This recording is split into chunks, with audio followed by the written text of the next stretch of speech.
오늘 함께 은혜 나누실 말씀은 에스라 6장 13절부터 22절까지 말씀입니다. 다리오 왕의 조서가 내림에 유브라데강 건너편 총독 다뜨네와 스달보스네와 그들의 동관들이 신속히 준행하니라. 유다 사람들의 장로들이 선지자 학개와 이또의 손자 스가랴의 권면을 따랐으므로 성전 건축하는 일이 형통한지라. 이스라엘 하나님의 명령과 바사왕 고레스와 다리오와 아닥사스다의 조서를 따라 성전을 건축하며 일을 끝내되 다리오 왕 제6년 아달월 3일에 성전 일을 끝내니라. 이스라엘 자손과 제사장들과 레위 사람들과 기타 사로잡혔던 자의 자손이 즐거이 하나님의 성전 봉헌식을 행하니 하나님의 성전 봉헌식을 행할 때에 수소 100마리와 순양 200마리와 어린 양 400마리를 드리고 또 이스라엘 지파의 수를 따라 순염소 12마리로 이스라엘 전체를 위하여 속죄제를 드리고 제사장을 그 분반대로 레위 사람을 그 순차대로 세워 예루살렘에서 하나님을 섬기게 하되 모세의 책에 기록된 대로 하게 하니라.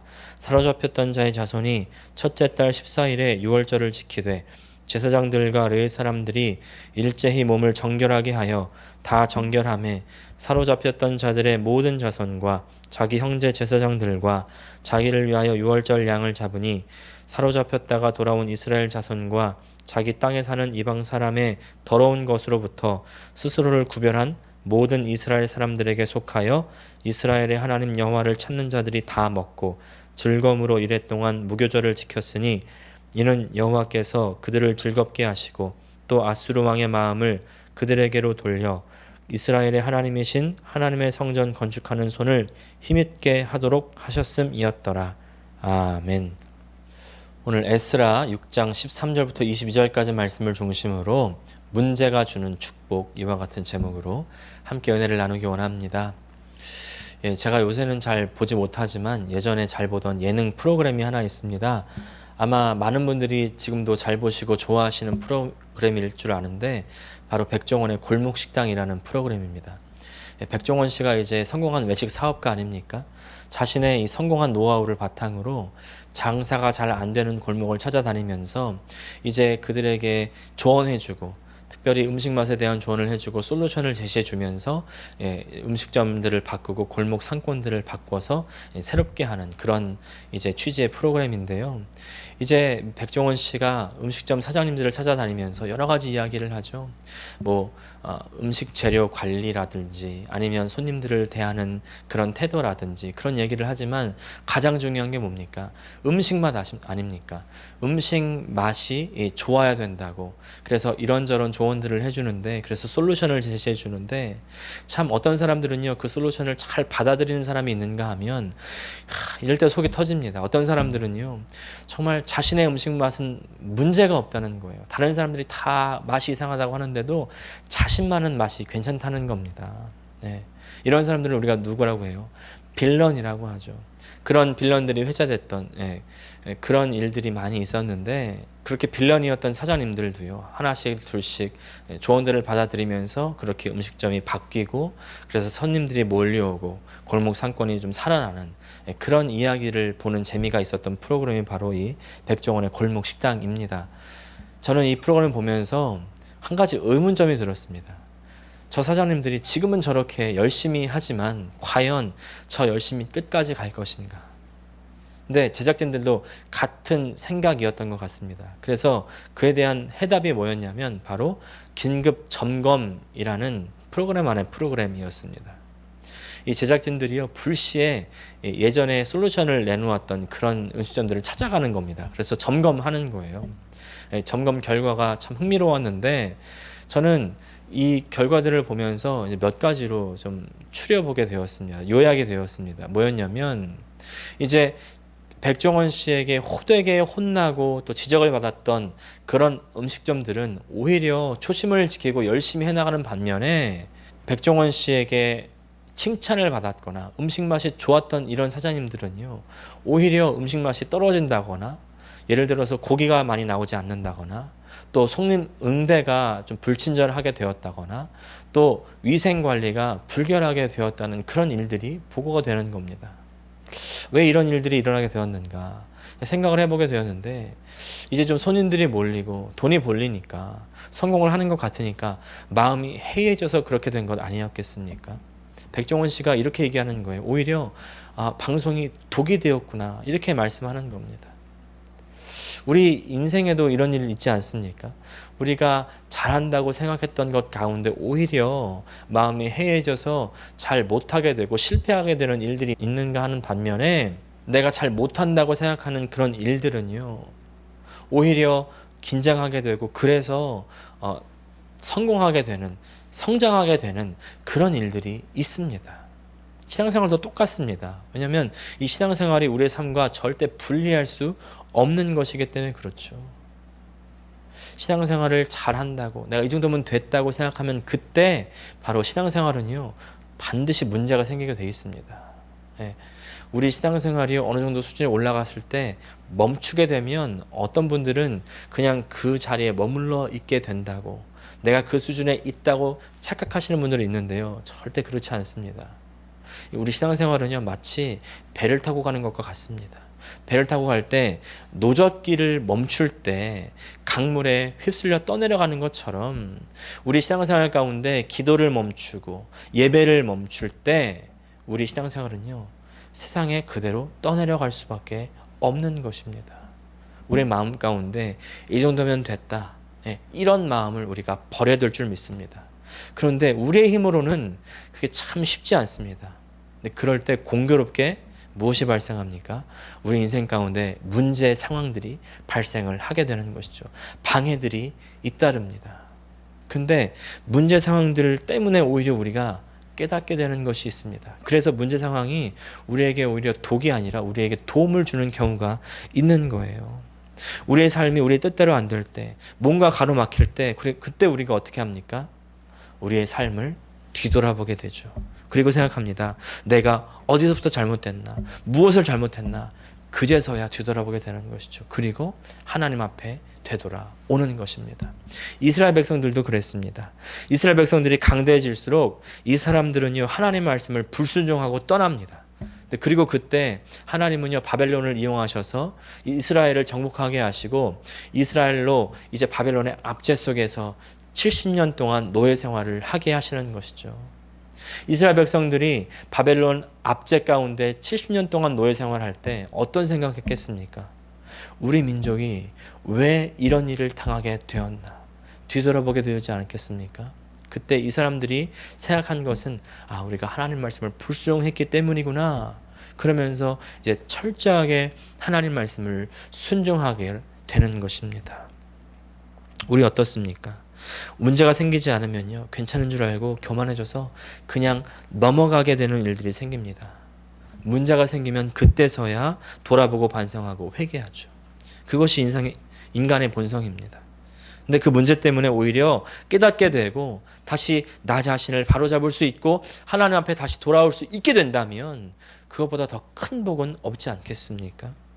문제 상황 때문에 돌아온 이스라엘 백성들이 오늘 그런 복을 누리게 되는 것입니다. 오늘 그 복이 우리에게도 동일하게 임하기를 축복합니다. 우리가 문제 상황 때문에 오히려 받을 수 있는 복이 무엇인지 같이 나눠보기 원하는데요. 첫 번째는요, 하나님께서 일하시는 것입니다. 하나님께서 일하시는 것입니다. 오늘 말씀은 아주 시원한 말씀으로 시작됩니다. 13절 말씀 같이 읽겠습니다. 다리오 왕의 조서가 내림에 유브라데 강 건너편 총독 다뜨네와 스달보스네와 그들의 동관들이 신속히 준행하니라. 에스라 어디에도 신속히 준행했다, 이와 같은 말씀이 없습니다. 이 에스라서에서는요 성전을 재건하고요, 느헤미야서에서는 성벽을 재건하는데 사실 에스라서와 느헤미야서와 한 책입니다. 에스라서에서도 느헤미야서에서도 성전을 재건할 때도 성벽을 재건할 때도 신속히 준행했다는 말을 찾아볼 수가 없을 정도로 굉장히 이례적인 표현입니다. 무슨 말입니까? 신속히 준행되지 않았다는 것이겠죠. 그런데 신속히 준행되지 않았던 이 성전 재건이 어떻게 신속하게 준행되었을까요? 바로 아이러니컬하게도 방해 때문입니다. 지난주 말씀드렸던 것처럼 이 방해가 없었다면 하나님의 성전이 지어지는데 오히려 더 큰 힘이 들였을 것입니다. 이것을 알 수 있는 힌트가 15절에 있는데 오늘 말씀 15절 보니까요. 다리오 왕 제6년 아달월 3일에 성전 일을 끝내니라. 성전 재건이 방해를 딛고 다시 시작했을 때가 이제 4장 30절 보니까 다리오 왕 제2년 때였습니다. 그때 학개 선지자와 스가랴 선지자가 하나님의 예언의 말씀으로 이제 이스라엘 백성들을 다독이고 격려하고 다시 일으켜서 시작하게 하는데 그때 이제 닷드네가 또 끼어들었던 것이죠. 근데 닷드네 생각과는 반대로 다리오 왕이 지지해주고 지원해줌으로 말미암아 오히려 이 성전 공사가 4년도 채 안 걸렸다는 것을 볼 수가 있는 겁니다. 여러분, 근데 원래 성전을 지을 때 솔로몬 왕 때 이 성전을 완공할 때 얼마나 걸린 줄 아십니까? 바로 7년 6개월입니다. 솔로몬 왕 때 나라가 가장 왕성하고 강대했고 또 온 나라가 총동원되어서 이 성전을 지을 때에 7년 6개월이 걸렸다면 이제 포로로부터 귀환되어서 이제 막 공동체를 다시 재건하는 이 사람들에게 아무리 방해가 없었다 할지라도 얼마나 많은 시간이 필요했을까요? 지금은 비록 방해는 있었지만 다시 시작되고 나니까 신속히 준행하니라. 얼마나 신속히 진행되었을까요? 거의 2배 정도 빠르게 진행된 것을 볼 수가 있습니다. 여러분, 하나님이 일하시면 이렇게 되는 것입니다. 그래서 이런 찬양 있잖아요. 찬송가 373장 2절 보니까 큰 물결이 일어나 나 쉬지 못하나 이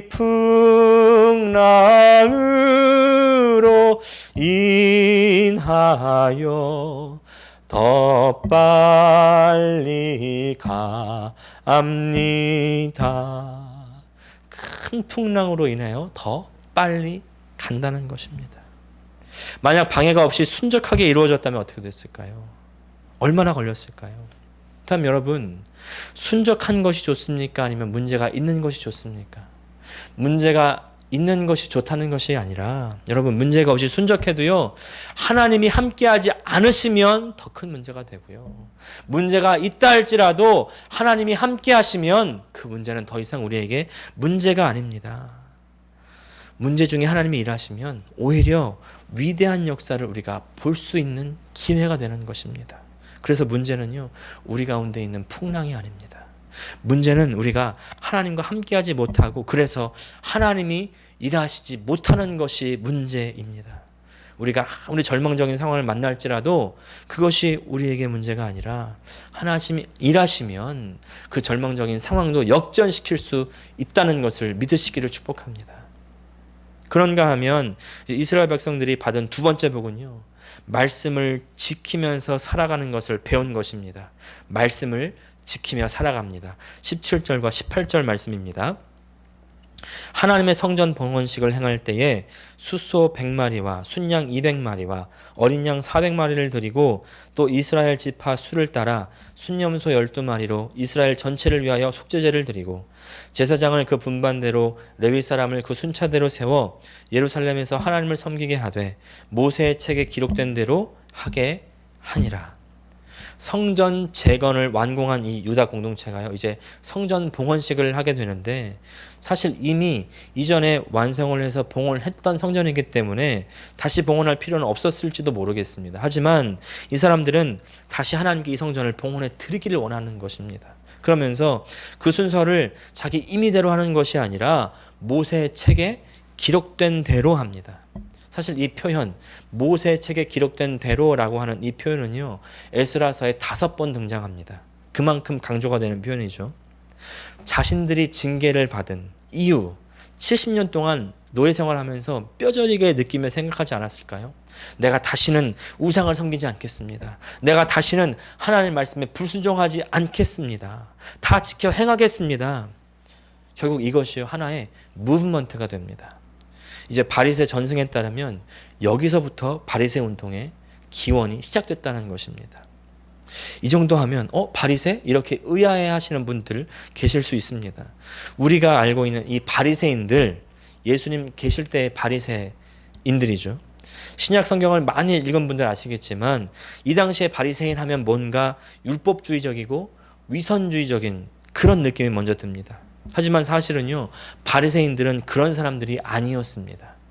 바리새인 뜻을 보면요, 히브리어로 페루쉼이라고 하는데 분리시키다, 격리시키다, 고립시키다라는 뜻이 있습니다. 좀 더 깊이 들어가면 지나치게 엄한, 절제하는 이런 의미까지도 이제 담고 있는 단어가 바로 바리새라는 단어입니다.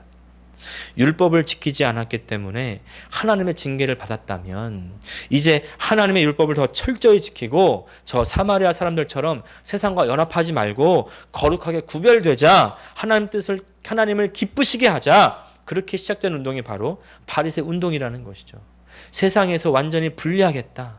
사실은 아주 거룩한 운동이고 아주 신앙적인 운동이었던 것입니다. 하나님 말씀대로만 하겠다. 문제 상황이 닥치니까 거기서부터 너무나 철저하게 각골낭망하면서 배운 것입니다. 그래서 보세요. 모세 율법대로 모든 예식을 진행했을 뿐만 아니라 하는 모든 일들, 진행하는 모든 일들도 다 처음부터 끝까지 하나님의 말씀대로만 합니다. 14절 말씀입니다. 유다 사람의 장로들이 선지자 학개와 이또의 손자 스가랴의 권면을 따랐으므로 성전 건축하는 일이 형통한지라 이스라엘 하나님의 명령과 바사왕 고레스와 다리오와 아닥사스다의 조서를 따라 성전을 건축하며 일을 끝내되. 학개와 스가랴는요, 선전이 중단되었을 때 이 포기하고 있었던 이스라엘 유다 공동체를 향해서 예언의 말씀을 전합니다. 그리고 다시 시작하게 했지만 거기서 끝이 아니었습니다. 성전 재건을 다시 시작하면서부터 성전 재건을 끝낼 때까지 계속해서 하나님 말씀으로 권면하는 것입니다. 그리고 유다 백성들은 그 말씀을 그대로 따랐습니다. 그럴 때 성전 건축이 형통한 것입니다. 근데 여기서 중요한 것이 있습니다. 우리의 초점이요, 성전 건축의 형통함에 맞춰져 있어서는 안 됩니다. 어떤 일이 잘 되려고 하나님 말씀을 따르는 것이 아니라요, 더 중요한 것은 하나님 말씀에 따르는 삶을 배우게 되었다는 것입니다. 이때 만약에 우리가 하나님 말씀에 따르는 것 자체보다 성전 건축의 형통함, 다시 말해서 우리가 하고자 하는 일이 잘 되는 것에 더 초점을 맞추게 된다면요, 예수님 당시의 바리새인의 처지가 되어버리고 말 것입니다. 아까도 바리새인 말씀드렸지만 이 바리새인들은요, 너무나 숭고하고도 위대한 목적, 바로 하나님 말씀을 지키는 것에 목숨을 거는 사람들이었습니다. 근데 이 사람들은 점점 자신이 그 말씀 지키는 것을 통해서 어떻게 바뀝니까? 내가 다른 사람보다 더 낫다. 다른 사람을 더 짓뭉개고 무시하고 내가 더 잘난 사람이라는 것에 집중해 버리는 것이죠. 그 결과 어떻게 됩니까? 예수님으로부터 독사의 새끼들아, 화칠한 무덤들아, 이런 평가를 당하고 마는 것입니다. 왜 하나님 말씀 잘 지켜야 됩니까? 그것은 내가 하나님과 더 가까워지기 위해서, 하나님을 더 사랑하기 때문에 하나님 말씀을 잘 지켜야 된다는 것입니다. 이것이 가능해지기 위해서는요, 우리는 이제 이 유다 공동체가 받은 이 마지막 복을 살펴보아야 됩니다. 마지막 세 번째, 나의 유월절을 기억하며 지키는 것입니다. 19절 말씀입니다. 사로잡혔던 자의 자손이 첫째 달 14일에 유월절을 지키되. 하나님께서 출애굽한 이 이스라엘 백성들에게 말씀하십니다. 언약을 세우시면서 매년 꼭 지켜야 하는 절기 이제 세 가지가 있죠. 유월절, 칠칠절, 그리고 수장절을 지키라고 말씀하십니다. 칠칠절은 봄철 추수를 끝낸 다음에 드리는 이 절기고요. 그리고 수장절은 가을철 추수를 마친 다음에 하나님께 올려드리는 감사의 절기입니다.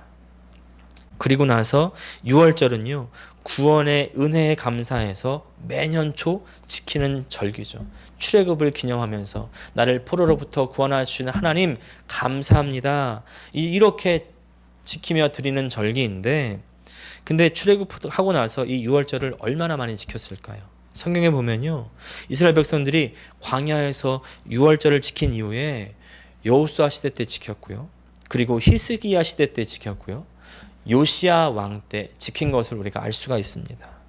그 외에는 유월절을 지낼 때는 언급이 거의 없습니다. 그렇다고 한다면 다른 때는 잘 지냈을까요? 안 지냈을까요? 거의 지내지 않았다는 것이에요. 그리고 나서 이제 지금 드리는 겁니다. 얼마 만에 지내는 유월절이었을까요? 역사적으로 따져보니까 거의 한 100년 정도 되는 시간 만에 드리는 유월절이었습니다. 시간적으로도 거의 100년 만에 드리는 그런 유월절이라는 의미도 있었겠지만, 그러나 이들에게는 유월절은요, 그냥 드리는 절기가 아니었을 것입니다. 유월절이 이스라엘 백성들이 이집트의 포로로부터 풀려나게 된 출애굽을 기념하는 것이었기 때문에 이제 바벨론의 포로에서부터 풀려나와서 성전을 재건하고 이제 지금 이 재건된 성전에서 드린 유월절은 유다 공동체에게 아주 큰 감격과 감동의 절기가 아니었겠습니까? 그야말로 이들의 유월절은 자신들의 조상들이 겪었던 그 출애굽, 자신의 조상들을 구원하신 하나님께 감사한 것도 있겠지만 거기에 그치지 않고 자신들이 경험한 출바벨론, 그 경험이 이 유월절 안에 녹아 들어간 자신들을 구원하신 그 감사가 북받치지 않았겠습니까? 여러분, 우리에게 가장 중요한 것은 바로 이것입니다. 우리는요, 하나님을 예배할 때 나를 구원하신 하나님께 대한 감사가 반드시 있어야 됩니다. 혹시 구원받으신 지 너무 오래되어서 이제 그 구원의 감격이 흐릿해지시지 않았습니까? 시편 기자가 이야기하죠. 그 모든 은택을 잊지 말지어다. 어떻게 잊지 않겠습니까? 처음에는 아무리 고맙고 감사해도 저 백종원 골목시장의 사장님들처럼 뒤돌아보면 있는 게 사람이고 인지상정인데 어떻게 잊지 않을 수 있겠습니까? 그러려면요, 매일의 내 삶 속에서 구원을 경험하셔야 됩니다. 이스라엘 백성들이 출애굽했지만 또 바벨론의 포로됨에서 구출받아야 되듯이 내가 예수님을 믿어서 구원받았지만 또 나를 사로잡는 그 무한가로부터 매일 삶의 그 유혹과 그 시험으로부터 내가 구원받아야 되는 것입니다. 나의 고집으로부터, 나의 습관으로부터, 나의 정욕으로부터 구원받아야 됩니다. 내가 구원받아야 되는 대상이 바로 드라마일 수도 있고요, 뉴스일 수도 있고요, 심지어 내 일일 수도 있고요, 그리고 내가 사랑하는 사람일 수도 있습니다. 내가 얽매여서 하나님 앞으로 나아가지 못하게 만들고 하나님 말씀을 지키지 못하게 하는 그것으로부터 구원받아야 될 줄 믿습니다. 새로운 출애굽, 새로운 출바벨론이 필요한 것입니다. 그리고 하나님 앞에 나와 나의 유월절을 지키는 것입니다. 바리새인들에게는 이것이 없었던 것입니다. 하나님 말씀은 지켰지만 그것으로 오히려 자기의 의를 삼았고 자랑을 삼았고 남들보다 높아졌습니다. 남들을 무시하고 짓밟았습니다. 이게 바로 구원받지 못한 사람들의 특징 아닙니까? 내 의를 출애굽해야 됩니다. 떠나야 됩니다. 높아지는 것으로부터 떠나야 됩니다. 벗어나야 됩니다. 다른 사람을 무시하고 함부로 대하는 것으로부터 여러분 구원 받으셔야 됩니다. 구원받은 사람들은 이렇게 행동하지 않습니다. 못합니다. 구원받아야 됩니다. 사랑하는 여러분, 우리의 구원은 확실하십니까? 나의 구원을 확실하게 하십시오. 예수님께서 나의 죄를 용서해 주셨습니다. 십자가의 보혈로 말미암아 나를 구원해 주셨습니다. 나의 연약함을 담당하셨습니다. 예수님을 나의 구원자와 주인으로 확실하게 모시기를 축복합니다. 옛날에 경험했던 구원에 머물러 계시지 마십시오. 지금 오늘 구원을 경험하십시오. 나를 얽매고 있던 것으로부터 십자가 보혈을 의점으로 말미암아 자유해지시기를 축복합니다. 그러면 감사할 수 있습니다. 그러면 다시 감격할 수 있습니다. 말씀을 마무리하기 원합니다. 여러분, 문제 상황이 있으십니까? 하나님이 함께 하시면 그 문제 상황은 더 이상 문제 상황이 아닙니다. 그냥 상황입니다. 하나님께서 일하시는 상황입니다. 그리고 하나님께서 일하기 시작하면 그 상황은 그냥 상황이 아니라 이제 축복이 되는 것입니다. 그 문제를 통해서 하나님의 일하심을 목도하시기를 바랍니다. 그러기 위해서요, 하나님과 함께 하셔야 됩니다. 하나님 말씀을 지키셔야 됩니다. 그러나 그 문제들을 해결하기 위해서 지키지 마십시오. 구원의 은혜에 감사하고 하나님을 사랑해서 말씀을 지키시기 바랍니다.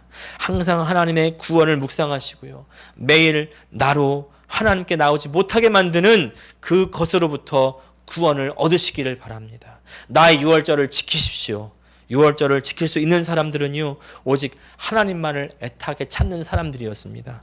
21절 22절 말씀 보니까 사로잡혔다가 돌아온 이스라엘 자손과 자기 땅에 사는 이방 사람의 더러운 것으로부터 스스로를 구별한 모든 이스라엘 사람들에게 속하여 이스라엘의 하나님 여호와를 찾는 자들이 다 먹고 즐거움으로 이레 동안 무교절을 지켰으니 이는 여호와께서 그들을 즐겁게 하시고 또 아수르 왕의 마음을 그들에게로 돌려 이스라엘의 하나님이신 하나님의 성전 건축하는 손을 힘있게 하도록 하셨음이었더라.